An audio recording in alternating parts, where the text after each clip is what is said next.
امام شافعی رحمۃ اللہ علیہ کی محبت اور شفقت۔ امام شافعی رحمۃ اللہ علیہ فرماتے ہیں کہ میرے اوپر ایسا وقت تھا کہ کوئی لکھنے کے لیے کاغذ نہیں ہوتا تھا میرے پاس، تو میں بڑے جانور کی بڑی ہڈیاں تلاش کرتا پھرتا تھا، ڈھونڈتا تھا بڑی ہڈی کہیں سے مجھے مل جائے، کیونکہ خشک ہڈی پر میں لکھ کے رکھتا تھا اور ان کو اپنے گھر کے کونے میں ڈال دیتا تھا۔ یہ میری کتابیں ہوتی تھیں، کوئی نہیں جانتا تھا کہ یہ بڑی ہڈیوں کو ڈھونڈنے والا بچہ آنے والے وقت میں امام شافعی رحمۃ اللہ علیہ بننے والا ہے۔ فرماتے ہیں کہ علم کی طلب میرے اندر اتنی تھی کہ میں مینا کے میدان میں تھا، مجھے ایک بوڑھا نظر آیا۔ میں نے پوچھا کہاں سے آئے؟ کہنے لگا مدینہ سے۔ تو مجھے اس کے ساتھ محبت ہوئی کہ آقا صلی اللہ علیہ وآلہ وسلم کے دربار سے آیا ہوا ہے۔ میری کیفیت کو دیکھ کر مجھ سے کہا کہ میری دعوت قبول کر لو۔ میں نے کہا بہت اچھا۔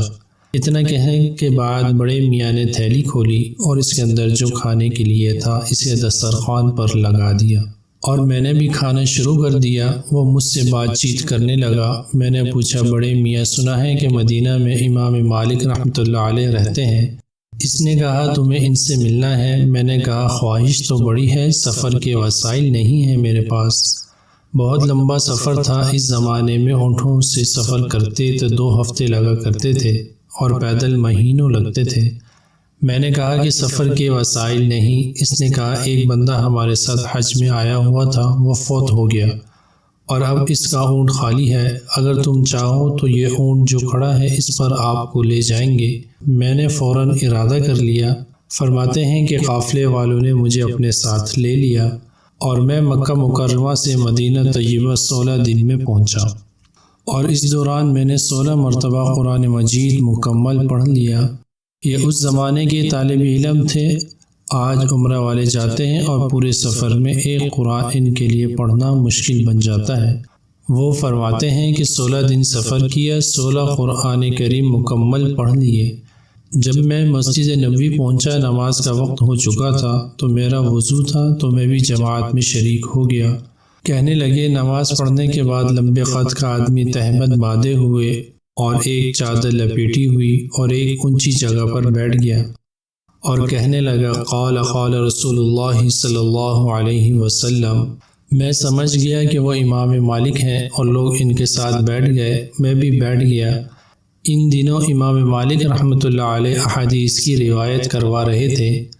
آپ حدیث روایت کرتے تھے، طلبہ کاغذ قلم سے لکھ دیتے تھے۔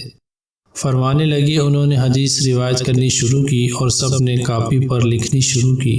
میں مسافر تھا، نہ کاغذ نہ قلم، وسائل ہی نہیں تھے۔ دل میرا بڑا چاہا کاش مجھے بھی ان طلبہ سے مشابہت ہو جاتی، میں بھی حدیث کی کتابت کرتا۔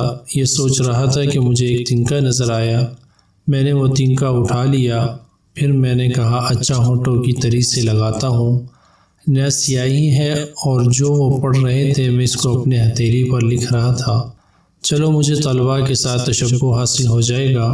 امام مالک رحمۃ اللہ علیہ نے کچھ احادیث سنائی، اگلی نماز کا وقت ہو گیا، مجلس برخاست ہوئی، لوگ وضو کرنے چلے گئے، میرا وضو تھا تو میں وہیں بیٹھا رہا۔ تو امام مالک رحمۃ اللہ علیہ نے مجھے بلایا، نوجوان کہاں سے آئے ہو؟ مکہ سے آیا ہوں۔ یہ تم ہتھیلی پر کیا کر رہے تھے؟ یہ جو آپ احادیث سنا رہے تھے وہ لکھ رہا تھا۔ اپنی ہتھیلی دکھاؤ۔ جب میری ہتھیلی دیکھی تو کچھ بھی لکھا ہوا نہیں تھا۔ وہ کہنے لگے یہ تو حدیث پاک کی شان میں گستاخی ہے کہ تم اس طرح اپنے ہونٹوں کا لعاب لگا کے حدیث پاک لکھتے ہو، یہ تو مناسب نہیں۔ میں نے کہا حضرت میں مسافر ہوں، نہ قلم ہے نہ کاغذ، میں آپ کے شاگردوں کے ساتھ تشبہ حاصل کرنے کے لیے ایسا کر رہا تھا، حقیقت میں جو آپ پڑھا رہے تھے میں ان کو اپنے دل پر لکھ رہا تھا۔